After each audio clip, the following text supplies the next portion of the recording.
मनीष कुमार एक बार फिर पुनः आप सब लोगों का अपने YouTube चैनल ऑनलाइन विद्यार्थी पर स्वागत करता हूं और गुरुओं को नमन करते हुए मैं अपनी बात को प्रारंभ करता हूं कि बच्चों, कल हमने अलंकार पढ़ रहे थे। हम उसी श्रृंखला को आगे बढ़ाते हुए अगले अलंकार की तरफ हम प्रवृत्त होते हैं और अब हम पढ़ते हैं बेटा मानवीयकरण अलंकार। कौन सा अलंकार?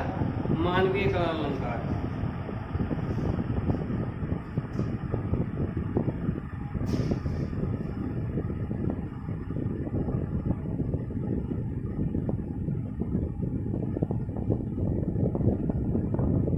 मानवीयकरण अलंकार। तो बेटा इसमें क्या होता है, जहां प्रकृति को मानव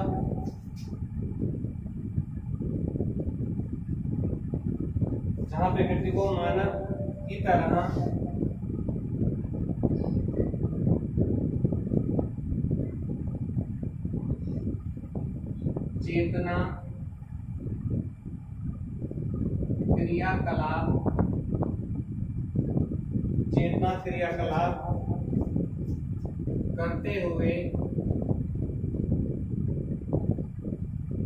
चेतना क्रियाकलाप करते हुए प्रस्तुत किया जाता है,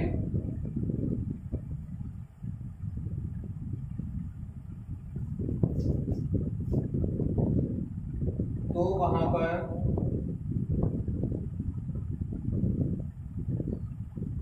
मानवीयकरण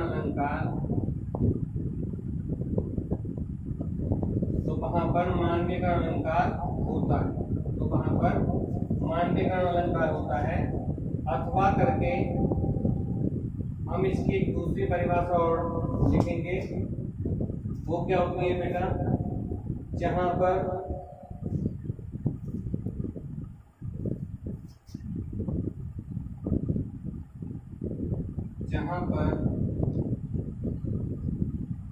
प्रकृति को सजीव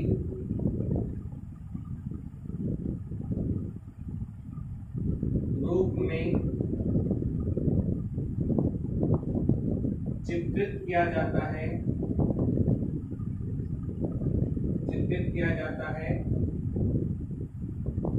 तो वहां पर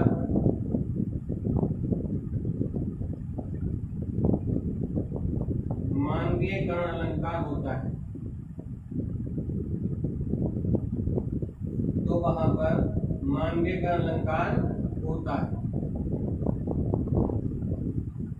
ठीक है, अब बेटा इसका उदाहरण देते हैं हम।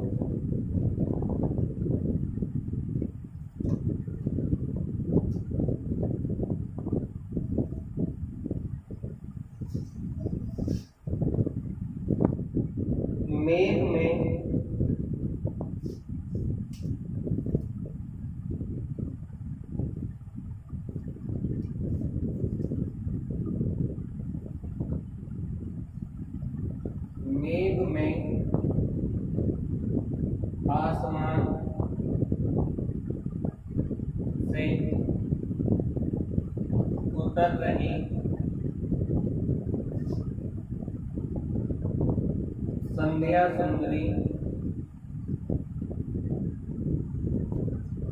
सुंदरी शब्द को हम यहाँ से हटा लेते हैं। संध्या परी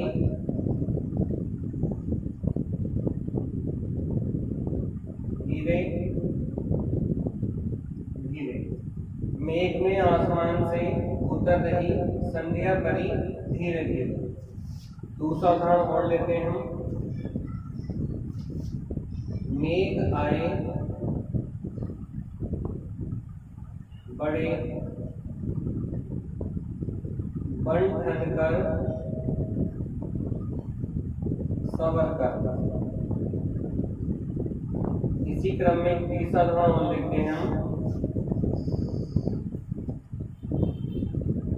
पूसा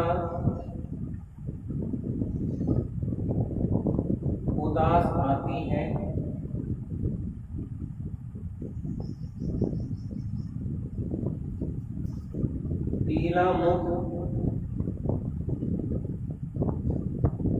ले जाती, लीला मुख ले जाती। ठीक है, अब बेटा हम क्या है इस अलंकार को देखेंगे। हम यहाँ पर थोड़ा सा उदाहरण देखेंगे। मोस्ट इंपोर्टेंट उदाहरण है, सबसे ज्यादा पूछा जाता है कि कौन सा अलंकार है। अब इस पर हम चर्चा करते हैं। चलिए बताओ, इसका अर्थ बताइए आप, क्या लग रहा है आपको, क्या अर्थ होना चाहिए बताइए। मेघ में आसमान से उतर रही संध्या परी धीरे धीरे, संध्या सुंदरी परी धीरे धीरे। चलो सुंदरी सब और लिख देते हैं, संध्या सुंदरी परी धीरे धीरे। बताओ बेटा अर्थ बताओ। देखो बेटा बहुत अच्छे से समझाने का प्रयास कर रहा हूँ, आप लोगों को समझ में आएगा। इसका अर्थ इस तरह से नहीं निकलेगा। अब हमें थोड़ा सा साहित्य की तरफ जाना पड़ेगा। इस अलंकार को समझने के लिए हमें थोड़ा साहित्य की तरफ जाना पड़ेगा और फिर हम इसका अर्थ अच्छे से समझ सकेंगे। ठीक है, तो देखते हैं बेटा।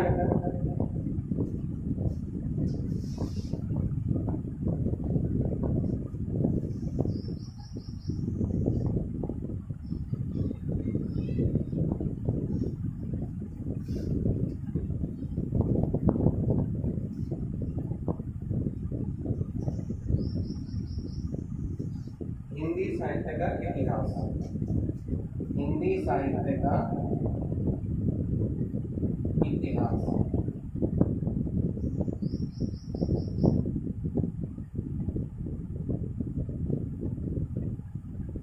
ठीक है, तो बेटा हिंदी साहित्य का इतिहास जो है 4 कालों में बटा हुआ है। किसमें बटा हुआ है बेटा? 4 कालों में बटा हुआ है। सबसे पहले काल को हम नाम देते हैं आदिकाल। दूसरा होता है बेटा हमारा भक्तिकाल। तीसरा होता है बेटा हमारा रीतिकाल और चौथा होता है बेटा हमारा आधुनिक।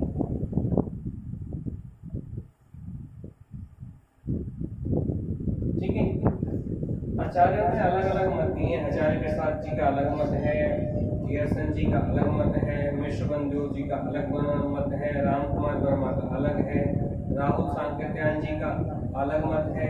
ठीक है, लेकिन हिंदी साहित्य में जो सबसे प्रमाणिक आधार कालक्रम का माना जाता है वो है आचार्य रामचंद्र शुक्ल जी का हिंदी साहित्य का इतिहास। तो उसके अकॉर्डिंग हिंदी साहित्य को 4 कालों में बांटा गया है। ठीक है, अब इसकी कुछ समय सीमा भी है, अब इसकी कुछ समय सीमा भी है। जैसे हम बात करें आदिकाल, आदिकाल की जो समय सीमा है वो है बेटा 1050 से 1375 ईस्वी तक। भक्ति काल की है बेटा 1375 से 1700 ईस्वी तक।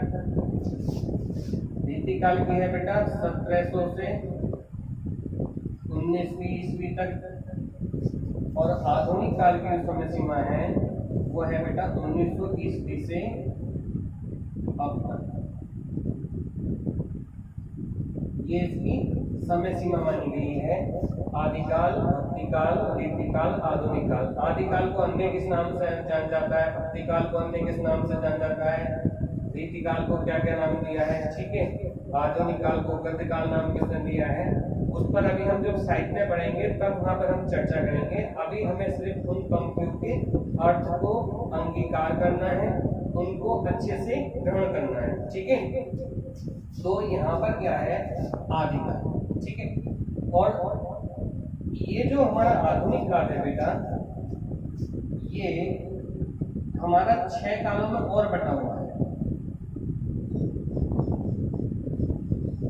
6 कालों में और बटा हुआ है, जिसमें हमारा पहला काल होता है बेटा भारतेंदु युग। दूसरा होता है बेटा द्वितीय युग। तीसरा होता है बेटा प्रगतिवादी युग।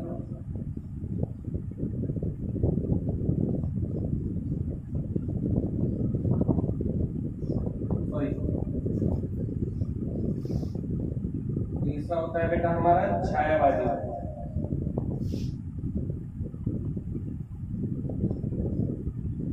छायावादी युग। चौथा होता है बेटा हमारा प्रगतिवादी युग।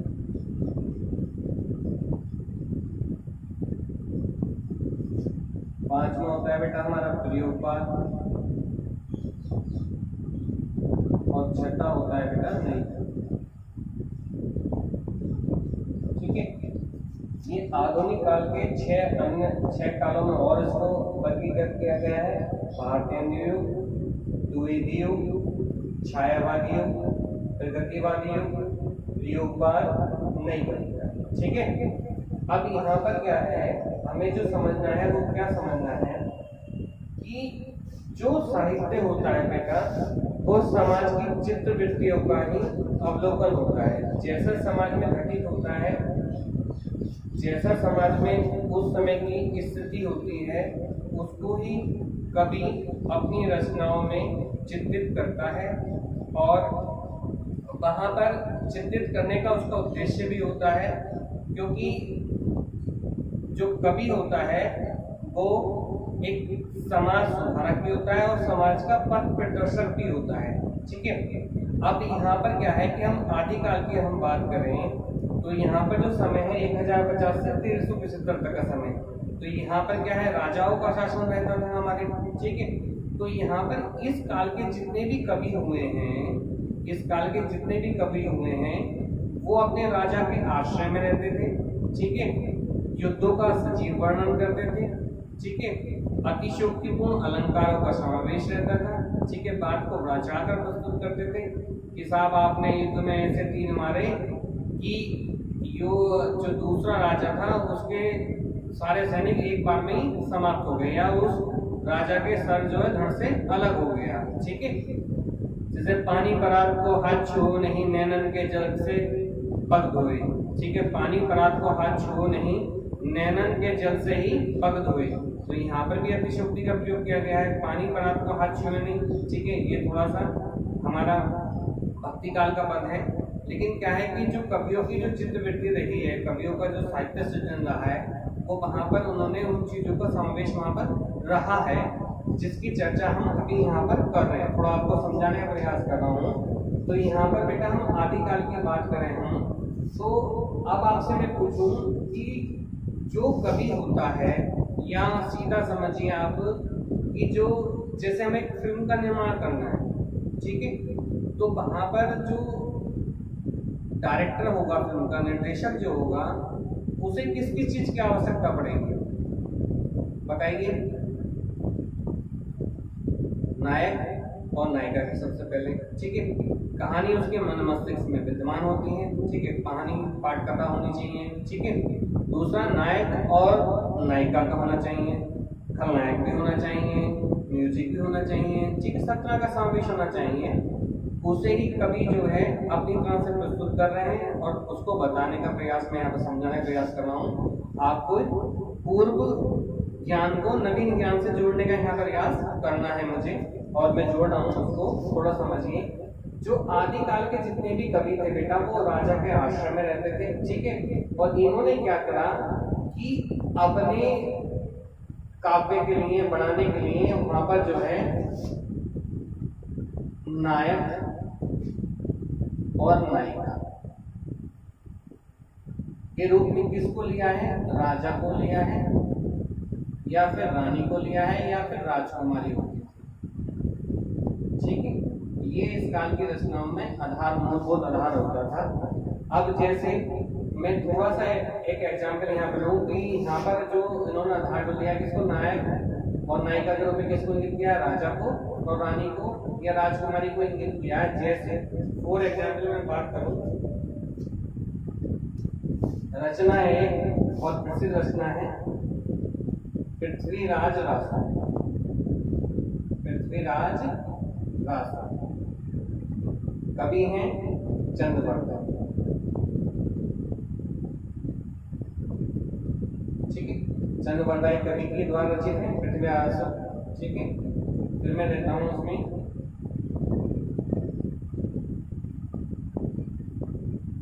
वनमाला आसो,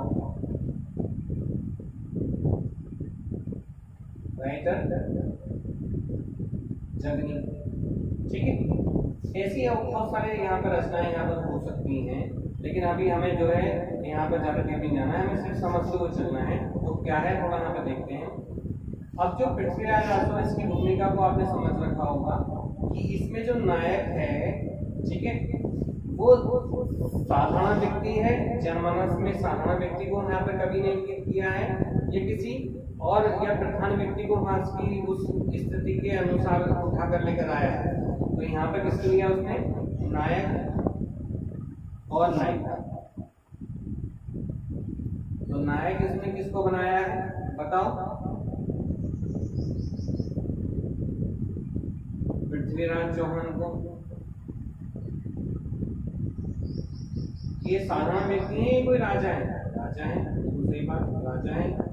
और नायिका कौन है इसकी बताओ, संयोगिता, ठीक है। अब इसमें क्या है, ये कौन है, रानी है, ये कह सकते हैं इसको राजकुमारी भी कह सकते हैं।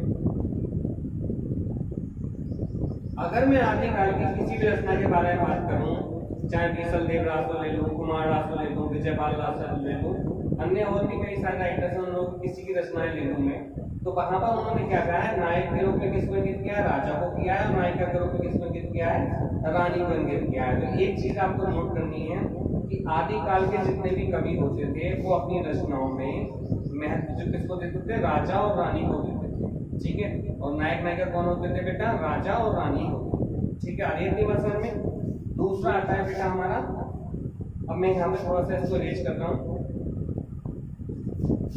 दूसरा आता है बेटा हमारा भक्ति काल।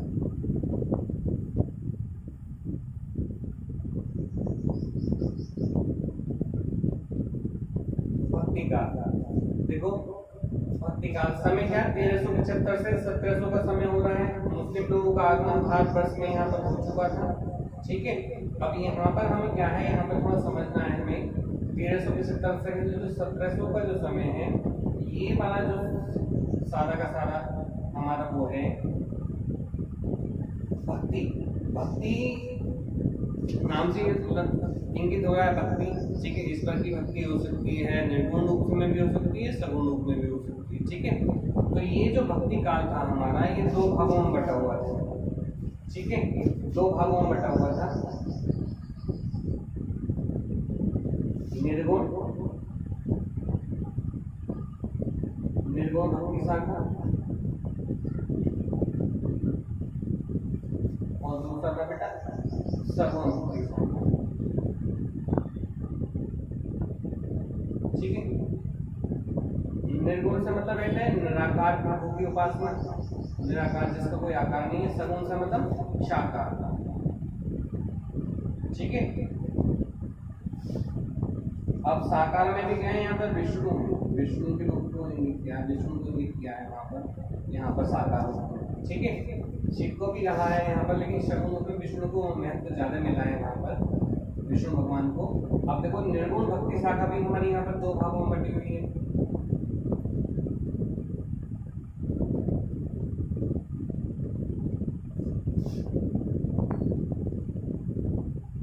ज्ञान मार्ग की शाखा और दूसरी है बेटा प्रेम मार्ग,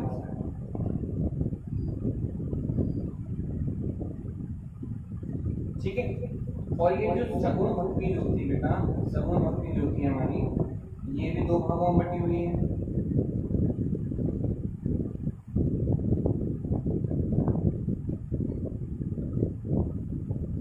राम भक्ति शाखा और कृष्ण भक्ति शाखा,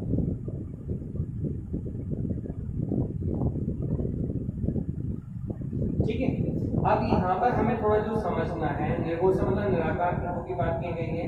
तो ज्ञान मार्ग की शाखा के अब देखो जो कवि होगा, जो कवि होगा, देखो यहाँ पर मैं बोल के बैठा हूँ, जो कवि होगा, जो डायरेक्टर होगा उसे अपनी जो साहित्य का जो सृजन कर रहा है, जो साहित्य का सृजन कर रहा है, उसे किस चीज की आवश्यकता पड़ रही होगी, वहां पर नायक और नायिका की जरूरत पड़ेगी, पात्रों की जरूरत पड़ रही होगी, अपनी जो काव्य सृजन किया है उसको चित्रांकन करने के लिए पात्रों की आवश्यकता पड़ेगी। अब यहाँ पर क्या है, जो ज्ञान मार्ग की शाखा है इसके जो सर्वश्रेष्ठ जो कवि हैं बेटा, बहुत सारे कवि हैं लेकिन मैं एक दो का नाम बता रहा हूँ यहाँ पर। सबसे पहले कवियदास को समझ लिया, ठीक है, रैदास, ठीक है, आदि और भी कवि आ सकते हैं। प्रेम मार्ग की शाखा में आप देखिए जायसी, पूरा नाम है मलिक मोहम्मद जायसी, कुतुबन, मुल्ला दाऊद आदि और भी बहुत सारे कवि हो सकते हैं।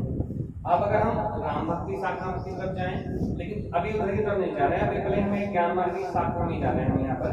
तो हम कबीरदास की बात करें तो कबीरदास ने क्या कहा अपनी भाषा में, यहाँ पर कबीर ने ना तो किसी नायक और नायिका के रूप में राजा और रानी को लिया, बल्कि इन्होंने जो समाज सुधार की बात को अपने काव्य का सृजन आधार बनाया है, ठीक है। इस पर को भी निराकार रूप से इंगित किया है, ठीक है। अगर हम साहित्य का जब अवलोकन करेंगे तो वहां पर हमें थोड़ा थोड़ा मिलता है कि ये भी जो है सगुण रूप से ही एक तरह से विद्यमान रूप रहा है, इनका साहित्य का सृजन रहा है। राम को ये राम इनका जो है वो विचित्र राम है और उनके साहित्य का आधार भी जो है राम को इंगित करते हुए है। अब देखो यहाँ पर हम कबीरदास की बात करें तो कबीरदास जो है इन्होंने 3 रचनाएं की, साकी, सबद और रमेश। साकी, सबद, रमेश, इनका एक शिष्य है जिसका नाम था धर्मपाल। क्या नाम था बेटा? धर्मपाल। उसने इनकी तीनों रचनाओं को एक जगह संग्रहित कर दिया और नाम दे दिया बीजक, ठीक है। अगर हम कबीरदास के किसी दोहे की बात करें हम, तो इन्होंने क्या करा है कि इन्होंने नायक नायिका के रूप में किसी को इंगित न करते हुए समाज सुधार की बात पर ज्यादा बल दिया है। जैसे हिंदू लोगों के लिए कहा कि पाहन पूजे हरि मिले, पाहन पूजे हरि मिले तो मैं पूजू पहाड़, घर की चाकी कोई न पूजे, पीस खाए संसार, ठीक है। मुस्लिम लोगों पे कटाक्ष करते हुए इन्होंने कहा कांकर पाथर जोड़ के, कांकर पाथर जोड़ के मस्जिद लई चुनाए, ताचड़ मुल्ला बाग दे, ताचड़ मुल्ला बाग दे, क्या बहरा हुआ खुदाए। दूसरा, समाज में एक पूंजीपति वर्ग था, उस पर भी इन्होंने कटाक्ष किया कि नारी की झाई पड़े, नारी की झाई पड़े अंधो होत भुजंग, नारी की झाई पड़े अंधो होत भुजंग, कानर की कागति जो नित नारी संग, कानर की कागति जो नित्य नारी संग, जो निरंतर भोगलास में लिखते हैं। तो यहाँ पर इन्होंने भी किसी का आधार नहीं लिया है, नायक नायक के रूप में किसी को इंगित नहीं किया। रविदास की वाणी स्कूल पर वगैरह मिलते हैं, इन्होंने भी निराकार रूप में इंगित किया है, यहाँ पर कोई नहीं मिलता है। अब आते हैं दूसरे प्रेम मार्ग की शाखा, ठीक है। यहाँ पर नायक नायिका का आधार यहाँ पर हमें नहीं प्राप्त हुआ, नायक नायिका नहीं मिले यहाँ पर हमें, ठीक है। इस वाली शाखा में हमारे नायक नायिका का समावेश हमें नहीं मिल रहा है, ठीक है। अब दूसरी तरफ आते हैं प्रेम मार्ग की शाखा में। अगर हम प्रेम मार्ग की शाखा की बात करें तो यहाँ पर ये जो जायसी हैं इनकी कई सारी रचनाएं मिल जाती हैं, लेकिन उसमें से जो आपने दिमाग में जो होगा आपके पन्नावत, अखरावत, आखिरी करावत आदि और भी रचनाएं हो सकती हैं। लेकिन पद्मावत को हम देखें, इस पे मूवी बनी है, आप लोग जानते भी होंगे, इसे समझ भी रखा होगा आपने। अगर हम जायसी की बात करें हम, तो इन्होंने क्या करा अपनी रचनाओं में, किसको आधार बनाया, किस चीज को लिया है, तो देखो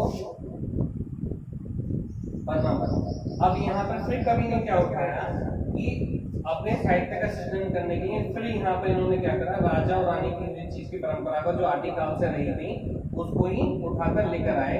और यहाँ पर क्या है, नायक और नायिका, ठीक है। तो नायक कौन है? राजा रतन सेन। और रानी कौन है? पद्मावती। ठीक है, रानी पद्मावती। अब ये बताओ ये रानी है, राजकुमारी है, साधारण तो नहीं है, और ये राजा है यहाँ पर, यानी कि ऊपर वाली परंपरा का अवलोकन यहाँ पर रहा है इस वाली शाखा में। नायक नायिका में किसको इंगित किया? इनको इंगित किया। अगर हम ऐसी कुतुबन को लें, मुल्ला दाऊद को लें हम, तो यहाँ पर भी और हो सकता है, लेकिन हम ज्यादा नहीं ले रहे, हम हल्का हल्का यहाँ पर नजर मारते हुए, दृष्टिगत करते हुए इनको लेकर चल रहे हैं। अब अगला आते हैं बेटा हम राम भक्ति शाखा में। राम भक्ति शाखा में यहाँ पर विष्णु की बात की तो विष्णु ने बेटा यहाँ पर दो अवतार लिए, एक तो राम का और बेटा एक विष्णु। ठीक है, दो अवतार लिए हैं। तो राम भक्ति नाम से लगाया, तो यहाँ पर जो आता है बेटा राइटर आता है तुलसीदास। ठीक है, अब यहाँ पर तुलसीदास की बहुत सारी रचनाएं मिलती हैं, लेकिन रामचंद्र जो इनकी 12 रचनाओं को ही प्रमाणिक मानते हैं, जो अलग बात है, बिंदु है, लेकिन 25 रचनाएं मिलती हैं इनके लिए। तो तुलसीदास रामचंद्र की 12 की पुस्तकों को प्रमाणिक मानते हैं, जिनका साक्ष्य इनको उपलब्ध होता है। ठीक है, दूसरी बात यहाँ पर क्या है कि इनकी पुस्तक रामचरितमानस को ले लें, इसको रामचरितमानस। ठीक है, और ये जन समुदाय का घंटाहार कहा जाता है। ठीक है, जनमानस का घंटाहार कहा जाता है रामचरितमानस को। 1074 हो गए, इसमें समावेश है। अब यहाँ पर क्या है कि यहाँ पर भी इन्होंने क्या करा, अब देखो ईश्वर की बात है, समूह मतलब साकार ईश्वर की बात होती है, तो इन्होंने क्या है कि नायक और नायिका में जो राजा रानी को न लिखे, इसको अपने आवाज में ईश को यहाँ पर चित्रित किया है। और यहाँ पर क्या है नायक, देखो इसको कट को नहीं रहा है,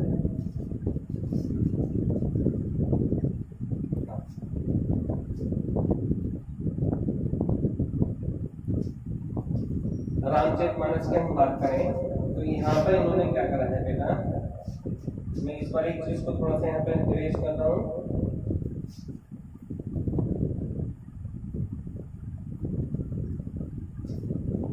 अगर हम रामचरितमानस में जाएं यहाँ पर हम तो देखते हैं हम क्या, यहाँ पर अगर हम नायक की बात करें और नायिका की बात करें, ठीक है, तो यहाँ पर नायक कौन है बेटा? राम है। ये साधारण व्यक्ति है, राजा है, कौन है? राजा भी है, और यहाँ पर ईश्वर भी, आराध्य भी है। नायिका के रूप में इंगित किया तो रानी है। रानी कौन है बेटा? सीता मैया।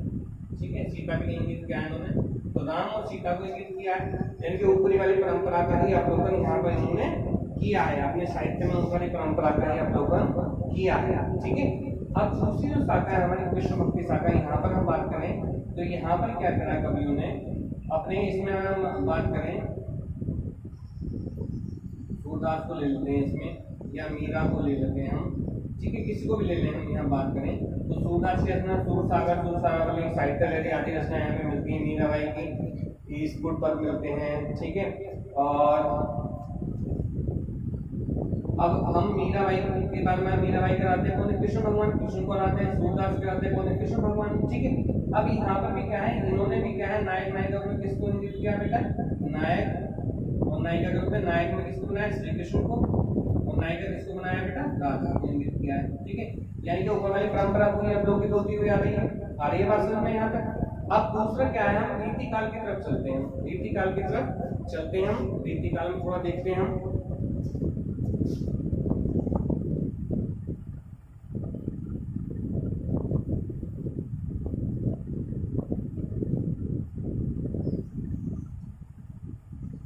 रीति काल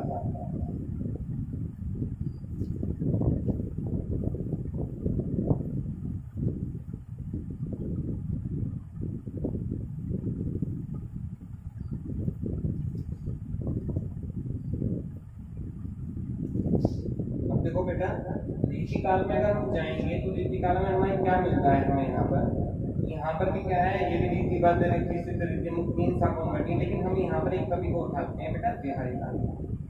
ठीक है, अब इन्होंने भी क्या करा कि ये भी किसने इनके आराध्य कौन है? इन्होंने किसको क्या? कृष्ण को अपनी रचनाओं में इंगित किया। अब कृष्ण क्या है? ईश्वर के रूप में इंगित किया है इन्होंने रीति काल में, तो ये इनके कौन हो गए बेटा? नायक हो गए। और नायिका के रूप में इन्होंने किसको इंगित किया? राधा को इंगित किया। राधा कौन होगी? नायिका। ठीक है, ये भी साधारण कोई इससे नहीं किसी को उठा कर इन्होंने रख दिया उसने उसमें, तो नायक नायिका का आधार क्रम जो वहां से चलता हुआ है। ठीक है, अब हमारा जो अगला जो काल आता है हमारा, जैसे बिहारी सस्य के बदरस लालच लाल की मुरली धरी झुकाए, सो करे भवन से गेन गहे नटी जाए। ठीक है, कहे नटत जग जलत मिलत लत लजियार, भरे भवन में करा हुए नैना सही बार, मेरी भव बाधा हरो राधा नाती सोई, जातन की झाई पड़े श्याम हरित दुखी हुई। ठीक है, अब यहाँ पर क्या है, हम अगर हम देखें अगला काल आता है बेटा आधुनिक काल। आधुनिक मतलब नई चीज, नई विचारधारा, नई ऊर्जा का समावेश वहां पर उन्होंने किया। तो अपने यहाँ पर देखते हैं बेटा भारतेंदु युग में जो यहाँ के जो जिनके नाम पे इसका नामकरण हुआ है बेटा, भारतेंदु हरिश्चंद्र के। भारतेंदु हरिश्चंद्र जी, प्रताप नारायण मिश्र, बद्रीनारायण चौधरी, प्रेमधन, अंबिका दत्त, व्यास, श्रीनाथ पाठक आदि कवि यहाँ पर रहे हैं। अब यहाँ पर भारतेंदु युग में भी क्या है कि देश जो देखो 1900 का समय हो गया है, यहाँ पर देश हमारा स्वतंत्रता की ओर प्रवृत्त हो रहा है, धीरे धीरे देश स्वतंत्रता की ओर अग्रसर हो रहा है। तो यहाँ पर देश प्रेम से संबंधित रचनाओं का भी समावेश रहा है। भारतेंदु जी ने भी जो है जो उस समय में व्याप्त जो बुराइयां थी उनको अपनी रचनाओं में समझ में रहा है। और आपको इनका जो एक नाटक है अंधेर नगरी, चौपट राजा, टकसेर भाजी टकसेर खाजा, क्योंकि राज्य जो छोटी छोटी रियासतों में बटा हुआ था, अंग्रेज लोग फूट डालो राज करो की नीति का अनुसरण कर रहे थे, और वो राजाओं को जो है छोटे छोटे सूबों में मतलब स्टेट को बांट रखा था उन्होंने, और वहां पर राजा नियुक्त कर देते थे और मूर्ख से मूर्ख व्यक्ति को वहां पर राजपाट दे दिया करते थे। उसी पर कटाक्ष करते हुए इन्होंने नाटक लिखा अंधेर नगरी, चौपट राजा, टकसेर भाजी टकसेर खाजा, भारत दुर्दशा। ठीक है, रचना लिखी है, बहुत अच्छी है, आप पढ़ना कभी। फिर आता है द्विवेदी युग, जिनके नाम पे पढ़ा है बेटा, इसको ध्यान है ना, भारतेंदु के नाम पे पढ़ा है, द्विवेदी युग द्विवेदी जी के नाम पे पढ़ा, महावीर प्रसाद द्विवेदी जी के नाम से। ठीक है, संस्कृति के संपादक रहे, ध्यान रखना। ठीक है, अब यहाँ पर क्या है, द्विवेदी जी ने क्या कहा है, यहाँ पर भी इन्होंने देश प्रेम से संबंधित रचनाओं को समझ में रहा है। ठीक है, हरिदास सिंह उपाध्याय, रामदेव त्रिपाठी, माखनलाल चतुर्वेदी, महावीर प्रसाद द्विवेदी, काव्य मंजूषा, सुमन, गंगा लहरी इनकी पुस्तक है द्विवेदी जी की। अब यहाँ पर जो तीसरा युग आया छायावादी युग। ठीक है, अब देखो नाम से आधुनिकता, मतलब इन्होंने क्या है बिल्कुल एकदम अलग हट के ही इन्होंने काव्य सृजन किया, और काव्य सृजन जब किया तो काव्य सृजन करने के उपरांत इन्होंने देखा, इन्होंने पाया कि यार ये जो पुरानी जो चीजें, पुरानी परंपरा को इन्होंने त्यागा। ठीक है, जैसे कहते हैं कि इन प्रतीकों से देवता कर गए हैं कुछ, कभी वासन अधिक घिसने से मुलम्मा छूट जाता है। ठीक है, 200 वर्ष यदि आयु होती तो क्या अधिक सुखी होता ना। 200 वर्ष यदि आयु होती तो क्या अधिक सुखी होता ना, अगर किसी व्यक्ति की 200 वर्ष आयु तो सुखी होता। तो ये आधुनिकता है, नई विचारधारा, नई चीजों को लेकर आया आधुनिक काल, और नई चीजों का समन्वय रहा यहाँ पर। ठीक है, अब आधुनिक काल जब आया तो इसका अलग अलग कालों पे उसमें रहा है। तो इसके जो हम जो अगला जो छायावादी युग है, इसने आगे बिल्कुल काया पलट कर दी, साहित्य को बिल्कुल नए ढंग से, नई चीज से बिल्कुल परोसा।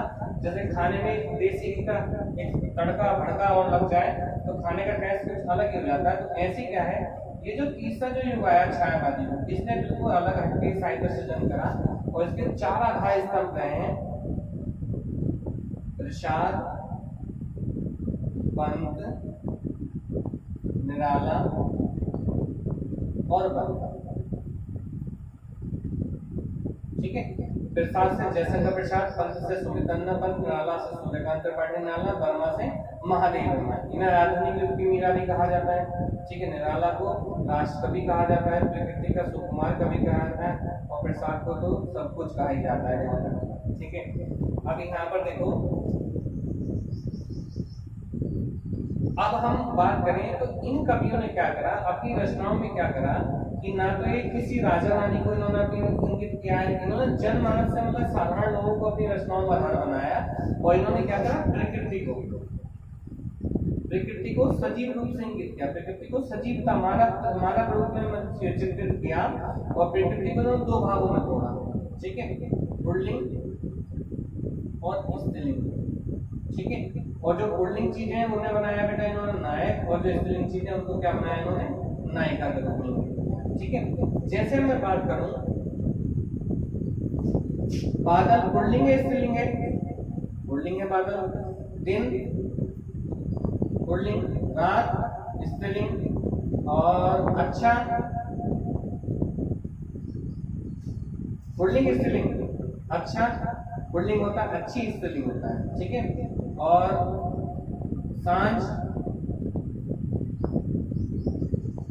ठीक है, वो क्या होती है स्त्रीलिंग होती है। आसमान क्या होता है पुल्लिंग होता है हमारा।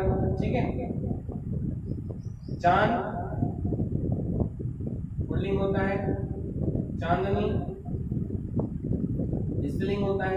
तो इस तरह से इन्होंने अपनी रचनाओं में उन चीजों को आधार बना के यहाँ पर प्रस्तुत किया, यानी कि जो चीज पुल्लिंग है उन्होंने नायक बनाया, और जो स्त्रीलिंग चीजें उनको क्या है नायिका के रूप में उन्होंने यहाँ पर चित्रित किया। ठीक है, आ रही है बच्चों समझ में बात इतनी। देखो आप महत्वपूर्ण बात में यहाँ पर पंक्ति उठाकर लेकर आऊँ, पंक्ति बता रहा हूँ आप लोगों को। ठीक है, समझना है, ध्यान लगाना है। तो यहाँ पर इन्होंने क्या है देखो अलग हटके ही साहित्य सृजन किया है। अगर हम जब साहित्य का अवलोकन करेंगे, जब साहित्य पढ़ेंगे हम, तब वहां पर उस चीज को हम देखेंगे। अब देखते हैं यहाँ पर क्या है कि जो पुल्लिंग चीजें उनको तो क्या बनाया इन्होंने नायक के रूप में किया, और जो स्त्री चीजें हैं, जो प्रकृति द्वारा स्त्रीलिंग चीजें हैं, उनको किसमें इन्होंने नायिका के रूप में किया। ठीक है, अब देखो यहाँ पर हम क्या पाते हैं, पंक्ति देखते हैं हम।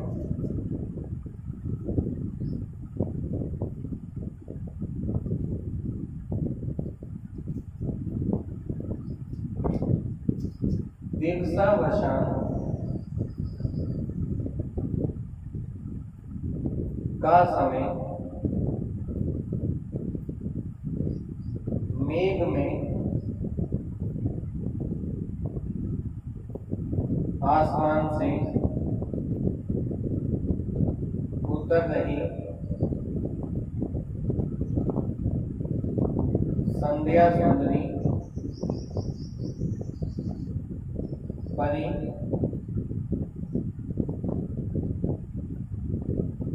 धीरे धीरे। ठीक है, दिवसावसान का समय, दिवस का अवसान हो गया है, मेघ ने आसमान से मतलब बादल रूपी आसमान से उतर रही संध्या सुंदरी परी धीरे धीरे। अब देखो बेटा दिवस का अवसान हो गया, दिवस का अवसान होगा, दिवस मतलब समाप्त हो गया, तो क्या समय हो रहा होगा दिन का रात का, सांझ का समय हो रहा होगा। और सांझ शब्द क्या है हमारा स्त्रीलिंग है, मेघ, मेघ मतलब बादल। ठीक है, बादल क्या हो गया हमारा नायक, मेघ में आसमान से उतर रही कौन संध्या सुंदरी। ये बताओ बेटा जब लाइट्स ना हो तो सांझ की सुंदरता किससे होती है, बताओ। जब लाइट्स ना हो तो सांझ की सुंदरता किससे होगी, चांद से, चांदनी से, चांदनी से और चांद से कौन सी, ठीक है चांदनी से यहाँ पर। ठीक है, संध्या सुंदरी परी धीरे धीरे। तो यहाँ पर क्या है ये संध्या सुंदरी क्या है, ये हमारी क्या हो गई चांदनी हो गई, और चांदनी क्या हो गया बेटा स्त्रीलिंग हो गया, और आसमान जो हमारे बादल क्या हो गए बेटा पुल्लिंग हो गए। ठीक है, क्या हो गया पुल्लिंग हो गया यानी कि नायक हो गए। तो ये जो अपने मेघ में आसमान से उतर रही कौन संध्या सुंदरी परी धीरे धीरे, अपने बादलों की प्रेमी से मिलकर चांदनी नीचे उतरकर पृथ्वी पर नीचे उतरकर आ रही है। तो इस तरह से उन्होंने जो है अपने काव्य का सृजन किया है। अब मैं एक उदाहरण और देखता हूँ, देखो यहाँ पर मेघ आए बड़े बन कर सबल। ठीक है, तो मेघ यहाँ पर क्या है बादल हो गया। ठीक है, अब बादल को क्या बनाया इन्होंने सजीव रूप से इंगित किया है, सजीवता प्रदान की है, यानी कि प्रकृति को जड़ चेतन या सजीव रूप इंगित किया है, यानी कि मानवीय क्रियाकलापों के साथ में इसको चित्रित किया है। तो बादल यहाँ पे क्या नायक हो गए। अब बादल को क्या है मेघ को क्या मान लिया दामाद। ठीक है, मेघ जैसे बरसात के बादल आते हैं बंटन के स्वर्ग आते हैं। अभी देखो कल मौसम बना बरसात देखो कितनी रही है, तो मेघ आए बंटन के स्वर्ग, मेघ होता बादल। ठीक है, ऐसे क्या दामाद जब ससुराल आता है तो वो बंटन के सबर के ही आता है। ठीक है, तो यहाँ पर हमने देखा कि कवियों ने किस तरह से साहित्य का सृजन किया है। अगर इसका ज्ञान नहीं होता हमें साहित्य का तो हम इसका अर्थ निकालने में थोड़े अनभिज्ञ होते। अब आपने देखा कि अर्थ जो है किस टाइप से निकाला जाता है पंक्तियों का, हम साहित्य पे भी आपको पढ़ाएंगे और वहाँ पर फिर हम विस्तृत चर्चा करेंगे। ठीक है, अब आगे बढ़ते हैं, आप नोट करिए थोड़ा सा।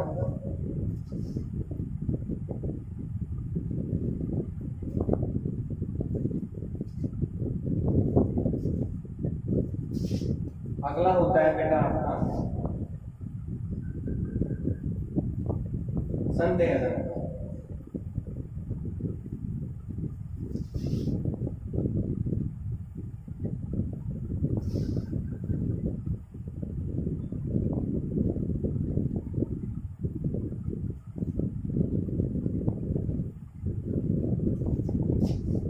डालिए बेटा संदेह अलंकार।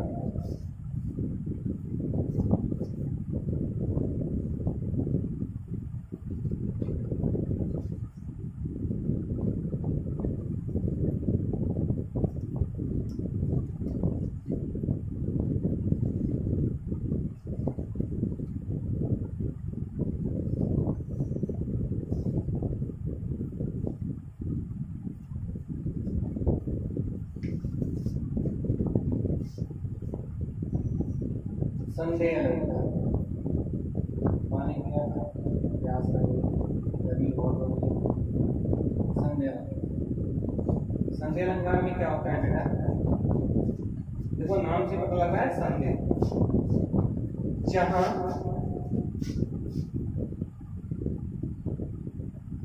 किसी वस्तु को देखकर संदेह बना रहे,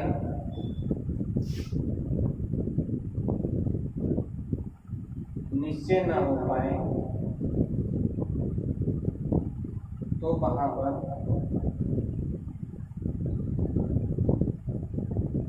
संदेह अलंकार होता है। तो वहां पर क्या होता है बेटा? संदेह अलंकार होता है। वाचक शब्द देखो इसके कि, क्या,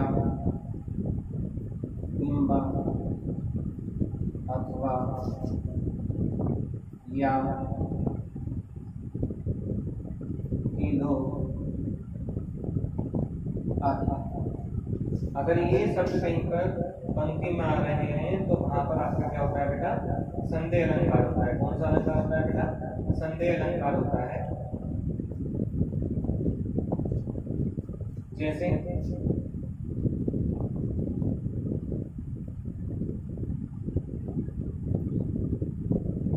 ये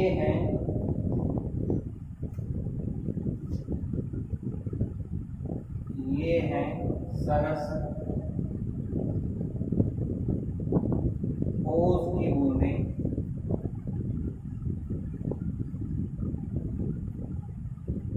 या मंजुल मूर्ति। दूसरा देखो, यह रस्सी है या सांप। दूसरा देखो, यह मुक्त है या चंद्र।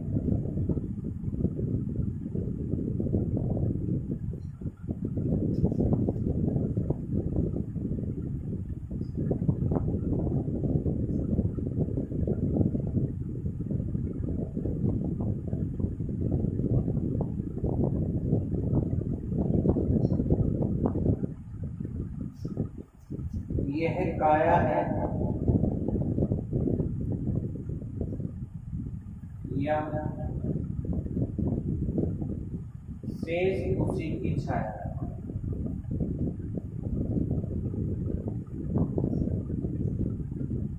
सारी की चनारी है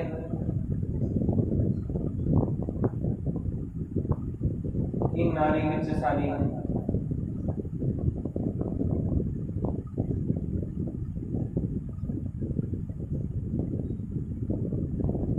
सारी ही की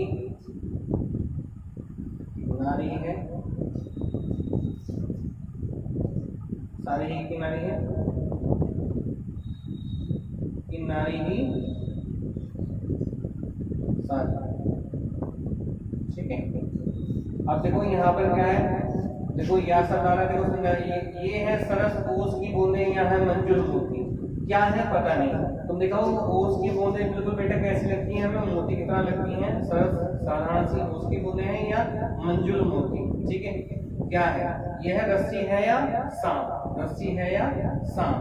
ठीक है, पता नहीं क्या है, यह मुख है या चंद, पता नहीं क्या हो रहा है, स्पष्ट नहीं हो रहा है। यहाँ पे क्या है बेटा, जहाँ किसी वस्तु को देखकर संदेह बना रहे, निश्चय न हो पाए, तो वहां पे क्या संदेह अलंकार होता है। यह काया है या शेष उसी की छाया, मतलब ये शरीर है या उसी की छाया है, क्या है पता नहीं। सारी बीच नारी है कि नारी बीच सारी है, सारी ही की नारी है कि नारी ही सारी है, क्या है पता नहीं। ठीक है, अब यहाँ पर क्या है, एक चीज नोट करके यहाँ पर देख लेना, संदेह अलंकार में क्या होता है। संदेह अलंकार में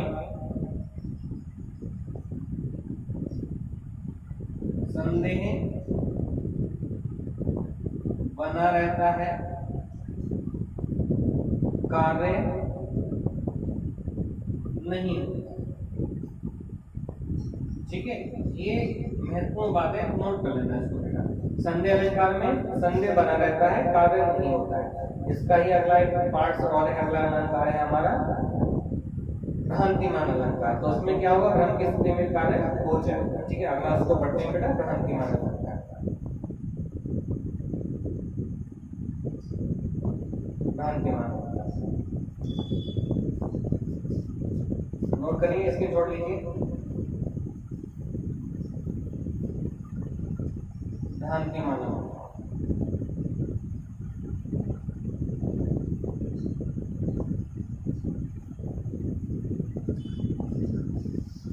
भ्रांतिमान अलंकार, ये क्या कहता है बेटा, भ्रांतिमान अलंकार, जब भ्रमवश किसी एक चीज को देखकर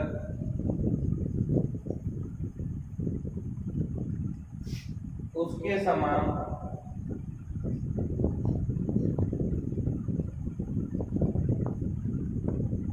किसी अन्य वस्तु का भ्रम हो तो वहां पर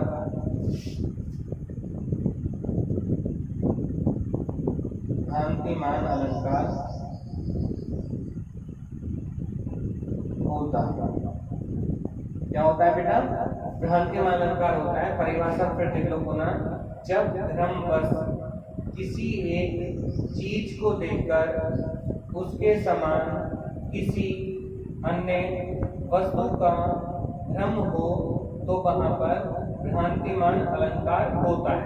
नोट करके विशेष करके एक चीज यहाँ पर लिख लेना, भ्रांतिमान अलंकार में, भ्रांतिमान अलंकार में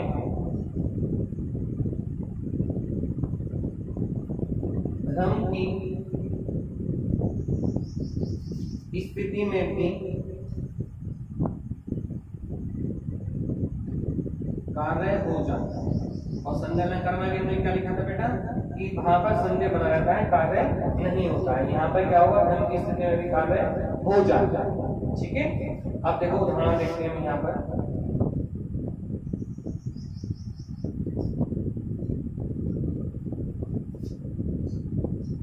वृंदावन विहरत रहे राधा नंद किशोर नीरद यामिनी जानी संग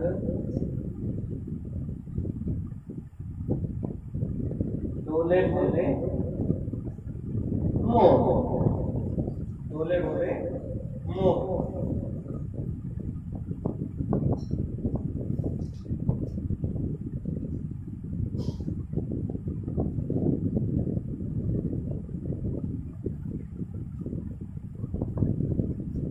दूसरा उदाहरण देख लेते हैं। नाक का मोती अधर की कांति से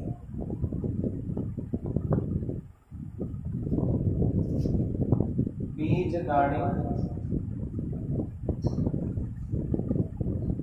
का समझकर भ्रांति से देखकर ऐसा हुआ सुख मौन है, सोचता है अन्य सुख यह कौन। ठीक है, दो उदाहरण देखें बेटा। वृंदावन विरत्रे राधा नंद किशोर नीरद यामिनी जानी संग डोले होते मोर। पुनः बोल रहा हूँ, वृंदावन विहरत राधा नंद किशोर नीरद यामिनी जानी संग डोले डोले मोर। अगला है, नाक का मोती अधर की कांति से बीज दाढ़िम का समझकर भ्रांति से देखकर सहसा हुआ सुख मौन है, सोचता है अन्य सुख यह सुख कौन है। अब देखते हैं बेटा, वृंदावन विहरत है, वृंदावन में विहार कर रहे हैं कौन, राधा और श्री कृष्ण भगवान, राधा और श्री कृष्ण भगवान। तो नीरद मीन्स क्या होता है बेटा, नीरद मीन्स क्या होता है बेटा बताओ, बादल। और यामिनी मीन्स क्या होता है बेटा, रात। वृंदावन में विहार कर रहे हैं, भ्रमण कर रहे हैं कौन, राधा और नंद के किशोर कौन, श्री कृष्ण भगवान। ठीक है, नंद के किशोर कौन हो गए, श्री कृष्ण भगवान। राधा, राधा तो गई, नंद राधा बरसाने वाली राधा यानी कि उनकी प्रेमिका। नीरद यामिनी जानी संग डोले बोले मोर, उन्हें क्या है बरसात वाले बादल समझकर, रात में क्या है बरसात वाले बादल समझकर डोले बोले मोर। अब उन्हें बरसात वाले बादल क्यों समझ लिया, क्योंकि श्री कृष्ण का रंग कैसा है, कैसा है बताओ, श्याम। श्याम से मतलब क्या है, काला रंग। और राधा का रंग कैसा है बेटा, राधा का रंग कैसा है, ठीक है, श्वेत। श्वेत से मतलब क्या है, सफेद। और जब बादल होते हैं बरसात वाले बादल, वो कैसे होते हैं, काले। और यामिनी रात में जो बिजली चमकती है, यामिनी बिजली का पर्याय भी है यहाँ पर, तो उसका रंग कैसा होता है, बिजली कैसी होती है बेटा, सफेद कलर की, काले और सफेद। वहां पर तो क्या है, राधा कृष्ण भगवान दोनों विहार कर रहे हैं, लेकिन क्या है कि उन्हें क्या है, दोनों को क्या है, उन्हें बरसात वाले बादल समझ लिया, किसने, मोरों ने। और उन्हें देखकर वो नृत्य करने लगते हैं, लेकिन वास्तविकता में ऐसा कुछ नहीं था, वास्तविकता में ऐसा कुछ नहीं था। क्योंकि यहाँ पर क्या है, जब हम बस किसी एक चीज को देखकर उसके समान किसी अन्य वस्तु का भ्रम हो, तो वहां पर भ्रांतिमान अलंकार होता है।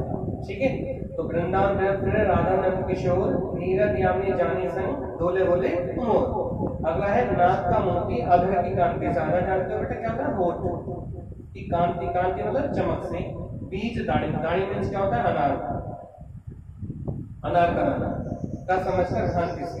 ठीक है, यहाँ पर उर्मिला नायिका है, उर्मिला किसकी पत्नी थी, लक्ष्मण की पत्नी। ठीक है, अब यहाँ पर देखो,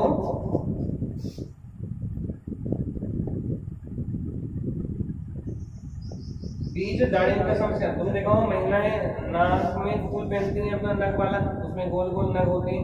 अब उसमें क्या है, होठों की आवा चमक पड़ रही है, तो उसका रंग कैसा हो रहा है, रेड कलर का हो रहा है। और नक वाला है तो गोल गोल फूल है, बिल्कुल कम बाई कम लगे हुए हैं।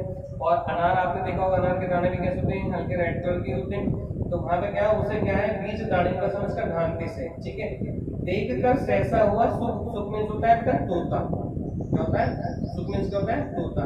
तोता उसे देखकर क्या है, उसके नाक के फूल को क्या अनार का दाना समझकर स्तब्ध है, मौन है, सोचता है न सुख यह सुख होना। तभी क्या होता है, एक तोता आता है और उर्मिला की नाक पर जो है चोंच मार के ब्रह्मस अनार का दाना समझ के चोंच मार के भाग जाता है, जबकि वास्तविकता में ऐसा कुछ नहीं। ठीक है बेटा, तो आज हमने कौन कौन से अलंकार पढ़े, एक तो बेटा मार्मिका अलंकार, एक हमने संदेह अलंकार पढ़ा है, और एक हमने भ्रांतिमान अलंकार पढ़ा है। ठीक है, कल हम जो है अपनी अन्य क्लास में अपना विधिवत क्लास चलती आ रही है उसको आगे बढ़ाएंगे।